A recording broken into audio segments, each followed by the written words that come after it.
Terminator 2 Judgment Day is one of the greatest movies ever made. Alright, I'm kidding, but I'm also kind of not. I don't know how else to explain, justify, or rationale an opinion that's already integrated itself into the greater collective movie ether.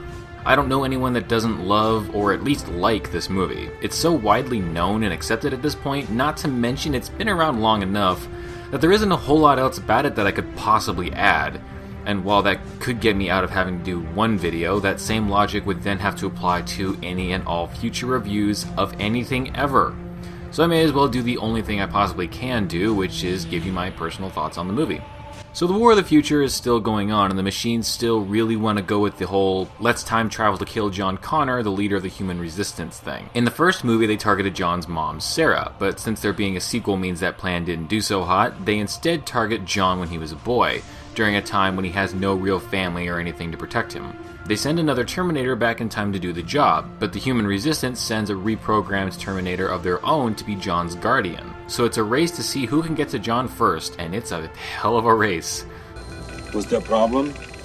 I've watched this movie tens of dozens of times, and while I almost always find something new about it each time, the one thing that I always consistently appreciate is how timeless it is. Some movies you watch have a very dated look to the tone or the effects. Like, as much as I love The Matrix, or even like a movie like Underworld, you take one look at the costumes and just the visual style, and you just know that it came out in the early 2000s, when everyone was obsessed with trench coats. Nothing in Terminator 2 feels outdated or forced, except for maybe some of John's corny one-liners. Terminator 2 is a perfect example to debunk the myth that action movies are mindless. Sure, some of them are. In fact, most of them are. And I'm not gonna lie, I'm a fan of some of those movies. Some of my favorite movies of all time are completely stupid, brainless action movies, but that doesn't mean it doesn't take talent to make them. There's still tradecraft, skill, and hard work put into action movies, and Terminator 2 has that in spades. Every scene has a point. Every scene moves either the plot forward or it develops the characters more. Every character has an arc involving some personal struggle to deal with, which overall really helps the movie have a kind of sense of humanity about it. Ironic, considering that it's called Terminator, but everyone has some sort of an arc that they go through, except for maybe the new Terminator, of course. That's Robert Patrick playing the part of the T-1000. What I really enjoy about his performance in this is how he can actually pass for being human, but there's still an undercurrent of creepiness to him. Are you the legal guardian of John Connor? That's right, officer. What's he done now? Do you have a photograph of John? Yeah, sure. Hold on. He's a good-looking boy. Do you mind if I keep this picture? No, go on. There was a guy here this morning looking for him, too. Yeah, big guy on a bike. Does that got something to do with this? No. I wouldn't worry about him. I like how the two Terminators contrast each other visually. The T-800 looks like a guy you don't want to mess with. He's big and he's scary, but he's actually the hero, while the evil one is the one that masquerades under the guise of a police officer. Sarah Connor also happens to be one of my favorite protagonists out of anything ever, and while I liked her just fine in the first movie, here she has a lot more to actually do, and actress Linda Hamilton has a lot more to work with. Hell, I even like Arnold.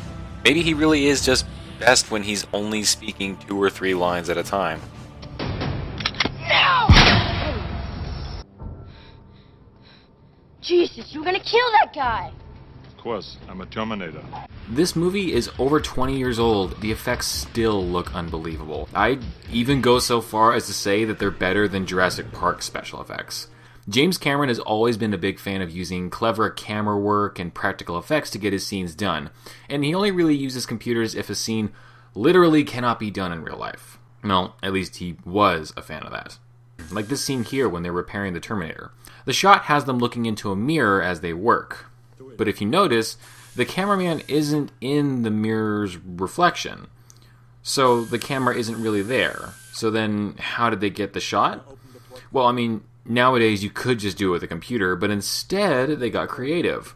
This here, there's no mirror there at all. It's just a hole. They put 2 sets of actors on either side of it, and the actors move alike to give the illusion that there's a mirror there. I mean, look at her hand when she goes to set the drill down. It It's similar, but it's not quite the same. You can kind of tell if you're looking for it. Do it. But you're asking, well, that's clearly the same girl on either side. How did they manage to do that? Well, this is Linda Hamilton, the actress that plays Sarah Connor in the movie, and her twin sister, Leslie. But that's just one example, one scene from the movie's 2.5-hour runtime. The whole movie is packed with things like this. Creativity running abound behind the camera to create this larger-than-life-size sci-fi story that is strangely hypnotic in a way. Whenever it's on TV or something, I can't not watch it. It draws you in. Something about the way it's filmed and framed and paced just sucks you in. Despite all the shit sequels Hollywood has tried to make to cash in on the series, Terminator 2 still stands as one of the best action films ever made. It's the perfect marriage of Hollywood sensibilities and an artist's creative soul. And I can confidently say, based on what we've been getting lately in the series, it will forever be the best Terminator movie. Hasta la vista, baby.